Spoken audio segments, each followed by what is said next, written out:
Kingstream Entertainment. Ruslan. As someone that's politically agnostic, I thought it'd be appropriate for you guys to know how I voted in the last, not the last two elections, but the 2008, 2012 election, why I voted that way. The number one policy that was passed that actually did have an impact on my life, that had a very direct impact on my life. And some of you guys may not like me after this. Some of y'all gonna be like, oh, I can't believe he did that, right? But I wanted to be honest. I wanted to be transparent so you guys knew exactly where I was. In 2016, I voted for the Libertarian Party. 2008, 2012. 2008, I actually became a legal citizen around that. I was already a legal resident, but I became a legal citizen. That was the first time I voted in a presidential election. And I wanted to tell you guys that. But before I do, this was interesting. So Trump, on his way out, some of you guys know, the Supreme Court justice seat opened up, which was like, that's really interesting that as he's on his way out, he gets a seat at the Supreme, a seat to open up.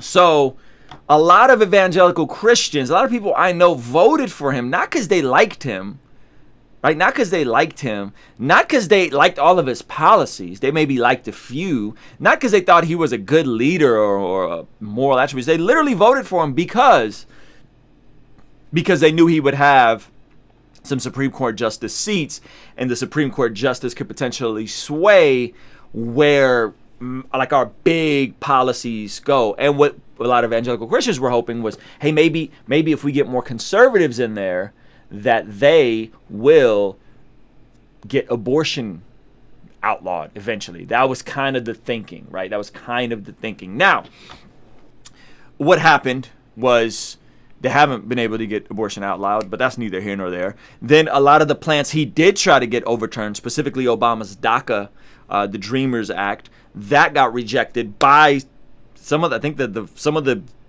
judges that he got in voted against this thing. Furthermore, they tried to get Obamacare overruled, and they're still working on this Obamacare thing. So basically, he wants to elect a judge who's, I think, in her 40s. And by the way, these are lifelong seats. Supreme Court is a top court there is in all of politics, all of the law, right? And so on his way out, he gets another seat, which is really interesting. He's trying to push it through. The Democrats don't want him to push it through. And he put out this tweet, which I think is very, very interesting. He said, Obamacare will be replaced with a much better and far cheaper alternative. If it is terminated in the Supreme Court, we would win. And the news broke. Schumer says Trump tweets court pick meant to kill off Obamacare. President Trump just admitted his nominee will strike down the Affordable Care Act, right? So who is the nominee? Someone help me remember who the nominee is. It's a lady. She is somebody help me out here. Anyway, he's trying to get another judge in. She's in her 40s. Amy, thank you, Amy. I forgot her name. Conservative, of course. 48 years old. That means she's going to be in there probably for at least another 40 years. So they are trying to position Amy Coney. Thank you. They're trying to position this to be a conservative Supreme Court. Why do they want a conservative Supreme Court? Because they want to drive policy on a national level when things get struck down. And to the Christians, they're kind of pandering like, hey, we'll get rid of abortions, to the people that don't like immigration and that kind of, hey, we'll get rid of DACA. And, to the people who don't like Obamacare, we'll get rid of. But he's really he's been working on trying to dismantle Obamacare for a very, very long time. Amy Coney Barrett. Thank you. Now, I don't know a whole lot about her. I'm not going to act like I do. I know she's a conservative. And apparently he's saying, listen, if we get her in, then we will overturn Obamacare. I totally agree that Supreme Court justices do need term limits. That's a great point. But in this, at first I was kind of like, hey, maybe it's a good thing. Maybe get another conservative in there, because, by the way, most of these conservative judges do end up leaning left and voting more and more left and liberal, not left, but more liberal as they get older. Hence, his judges voting against him in the DACA thing and other cases they got there. So that's interesting, right? So I'm like, well, maybe it'll balance the odds, and if he gets another judge in there, we'll have a conservative in there. But it's looking like the Democrats might win, at least win back the Senate or win the presidential candidate. According to the polls, I don't know. We know the polls have been wrong. I say all that to say, why am I telling you guys this? I say all that to say because I wanted to share a personal thing that, in a way, where politics has personally impacted me and my family. By and large, I believe that what happens in your house is way more important than what happens in the White House. So I don't really think either of these candidates can ruin America. Because if either candidate can ruin America, America's already done, right? I don't think that. I think whoever gets in will be fine. It'll be okay. By and large, that's why we have 3 different branches of government, checks and balances, so on and so forth. Now, back in the day, some of you guys know me. My name is Ruslan, hip-hop artist, creative entrepreneur. I started making music, man, goodness gracious, almost 20 years ago. 2004, put out my first retail record. 2005, 2006, was kind of doing stuff in the San Diego spoken word scene, the local scene. 2008, 2009 is when I started being profitable, meaning we started getting flown out, we started making money, we started doing college shows. 2008, I was also a newlywed. So we worked really hard. We got into the circuit with NACA, doing college shows, and things were starting to pick up. And then, boom, the 2008 recession hit, right? And some of you guys remember that. And I was working a Joe job, still in college. I think my wife had just graduated in 2008. I didn't graduate till 2010. I was like a super duper senior. It took me 8 years. So I was doing music for a very long time. At the end of 2010, I told my wife, I don't want to keep spinning my wheels doing music. If nothing changes in a year from now, I need you to hold me accountable, and I need you to tell me to stop, right? If nothing changes. So what are some goals that we need to have? At the same time, I'm finishing my college degree in visual and performing arts with a track in music. So I'm finishing this degree, and I'm telling you guys this story so you guys know an actual policy that changed my life, right? Finishing this degree, 2010, New Year's Eve. I remember because it was my birthday. Year later, we sit down. We dropped a song a week called Remix Wednesdays 2011 as my group, The Breaks. We got into a NACA showcase. We started being super profitable. We had a single come out with Lecrae. We had a record with Andy Mineo. This was a great year for us, 2011. And we were super profitable. We were starting to pay off our debt. You guys may know my debt-free journey. We paid off $45,000 of debt in 18 months following the Dave Ramsey baby steps. Completely transformed everything for me. And so we were profitable. For the first time, we were profitable. Going into 2012, we had an incredible year with music. I don't remember how much I made, but I probably made in the ballpark. I probably grossed close to $50,000 to $75,000 in music in 2012. It's because we had a gang of shows. That's because we had a bunch of shows with Lecrae. We had a bunch of college shows. We had albums come out, merchandise, the whole bit. 2012 was a killer year for us. 2011 was a good year for us. And I could have went full-time then. But being a newly married dude, knowing that we would have kids sometime in the future, we couldn't afford health insurance. We couldn't be a full-time artist and an entrepreneur. Why? Because we couldn't get health insurance. My wife's job wasn't offering health insurance. And for us to get health insurance, we would have had to pay, I think when we priced it out in the market, it was like $1,300 for health insurance. $1,300. Imagine being a young entrepreneur. I'm 35 now, so I would have been 25 then, 26, 27. Imagine being 26, 27, first couple years of marriage. You're actually doing good. I was doing good. I was doing all the right things. We were putting out visuals. We were making music. We were dropping a song a week. All these things were picking up, and I could afford to not have to work a job anymore, but I kept my job, which was a fun job, working with adults with developmental disabilities, strictly because I needed to have health insurance. And that is the reason why in 2008 and 2012 I voted for Obama. Because you may think that health insurance, it shouldn't be free or whatever. And my health insurance is not free, by the way. But I saw that someone in my position, now I'm grossing well above 6 figures a year. I employ people. I've helped other people build 6 figures businesses a year. I'm looking to scale to 7 figures, right? someone in my position was limited going from point A to point B because of how the health industry was set up, meaning that pre-existing conditions, it was just a complete mess. And so you might be like, I'm a staunch, pure capitalist. Health insurance is not a right. Well, what about if you have a pre-existing condition like my friend who works and has her own business, but she has a heart condition and she has to go in every single year to do a heart procedure, right? I think she has like a catheter or something like that. There's a lot of people with pre-existing conditions. At the time, they couldn't get health insurance.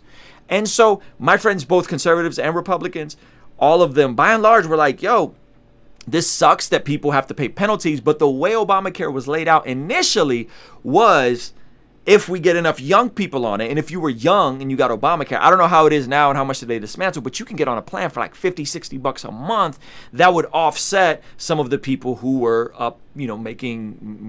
paying and having more conditions, right? It would offset some of that. And so it's just like the post office, right? The post office is subsidized by the federal government. DMV, these things are subsidized. So we're not a purely capitalistic society, and we're also obviously not a socialist society. We've always had different forms. So I'm telling you guys this story because in Trump trying to repeatedly overturn Obamacare without a plan, there is no, it'll be better. How? Show us, tell us where, how is this going to work?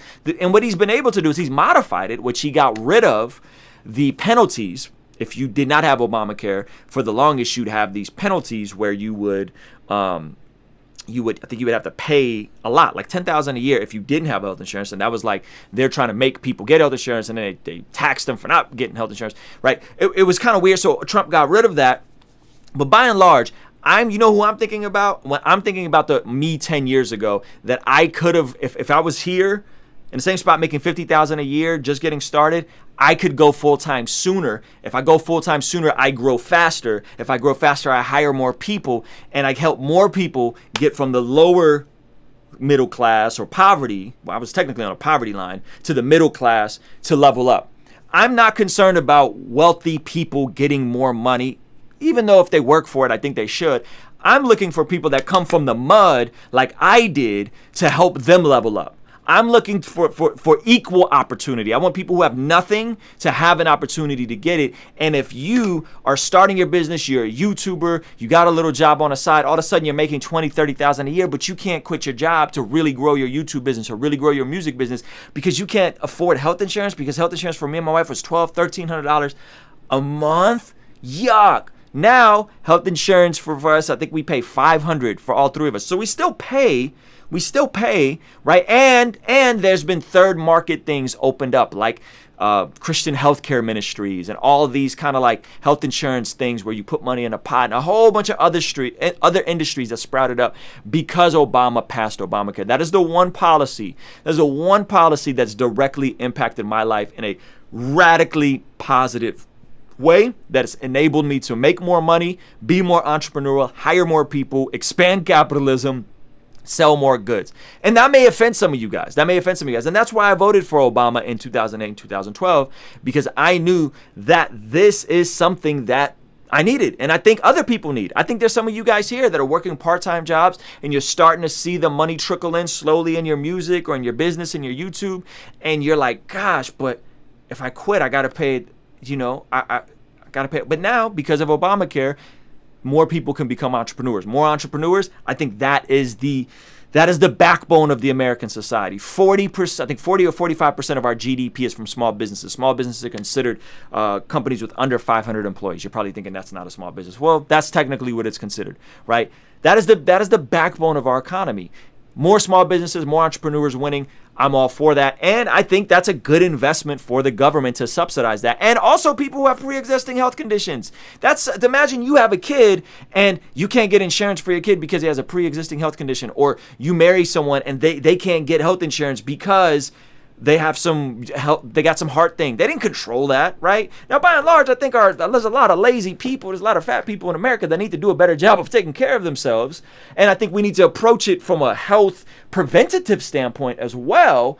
But we can't let the people who got diabetes or did something that like they literally had no control of. I'm not talking about, I don't know the different types of diabetes, but I'm talking about somebody that like wasn't reckless with their body and got diabetes. It was just genetic for them, right? We can't let those people go without health insurance. I just think that's wrong. We're the only industrial nation that doesn't have it. I'm not saying Obamacare was perfect. I'm saying this is the one policy that changed my life. It literally changed my life. I went full time because what happened was I then got a job at my church. My church couldn't afford health insurance for us either. So what do? They got us all signed up on Obamacare. And that's when I was introduced that I can get Obamacare and I could pay $400 or $500 a month. And wow, I could have the same coverage I had at my job. And then when I quit my job at the church, I was able to maintain my Obamacare. And voila, I'm still here, right? So anyway, those are my thoughts. I know there's people that have been impacted negatively by Obamacare. But I think if this is what we are, if this is what's on the table, and if this is what's on the table, you already have them winning, the Democrats winning on a culture side, right? They're winning on the culture side by getting The Rock and all these people to get endorsements. But if they're winning on the culture side, and then you got Trump, who's like, I'm trying to dismantle Obamacare with no alternative. There's nothing else. You're not showing us anything else. You're not telling us anything else. Could this be the thing that really swings the pendulum in Kamala Harris and Biden's favor? Go watch my video on Kamala Harris and Biden. I'm not a fan of them at all. And not at all. I'm not a fan of some of their policies. I'm definitely not a fan of Kamala Harris. I don't think she did a great job in terms of being a district attorney in California. But I feel like, goodness gracious, man, we can't figure out healthcare? Like, really? Like, we can't figure out healthcare, right? That's an interesting thing, right? That's an interesting thing. And I hope that we figure it out. I think Obamacare is a good start. By the way, I am not for Bernie Medicare for all. I remember being poor on Medicare, like dirt poor Medicare. I remember tearing my ACL and going to a Medicare doctor. And he was like, yeah, like, I could fix it. I do one of these a year. And I'm like, what? You want me to let you cut me open and you do one of these a year? No, thanks. Got a job, got great health insurance, paid more just so I could get my knee surgery. And that was technically, the doctor kind of looked the other way. I brought him my MRI and he kind of looked the other way. It was technically a pre-existing condition. They technically shouldn't have even done that. But I just had a cool doctor who was a sports medicine doctor. He's like, yeah, I do 10 of these a week, right? So this is the kind of stuff that we're dealing with in America with health insurance. And if you're in another place, hey, I don't know how your health insurance is. I like my plan. I'm with Kaiser. I think it's cool. I think Trump needs to figure this out because we want more people jumping up and becoming entrepreneurs, especially in the era of YouTube and small businesses and online businesses. We want people becoming entrepreneurs, guys. This is by far the most critical part of our economy. And some of you guys are going to become entrepreneurs. And I'm not saying Obamacare is perfect.